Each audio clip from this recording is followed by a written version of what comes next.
Baba Kardinali, unajisikiaje baada ya uchaguzi wa Papa mpya Leo wa 14 katika uchaguzi huu wa Papa mwaka 2025?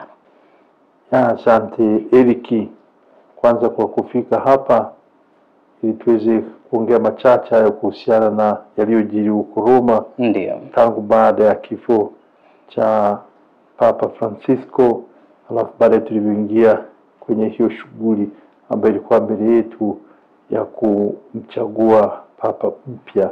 Mimi baada ya kazi hiyo kuisha, niseme tu kwamba nilibaki kwanza namkumbuka huyo Baba Mtakatifu aliondoka, alafu baadaye ikaja hilo la furaha. Ndio. Huzuni ilikuwepo ndio, lakini furaha ikaja kwamba sasa kanisa letu Katoliki tumempata tena kiongozi huyo katika nafsi ya Papa Leo wa 14. Ndio. Ni furaha kubwa ambayo nilipata nasi. Ni furaha kwa sababu ni kitu ambacho hakikuchukua muda mrefu. Ndio. Kwa sababu inawezekana mmoja angelifikiri kwamba ndivyo ilivyokuwa kwa wengine, na hasa hao watu ambao wanakuja na mahesabu yao.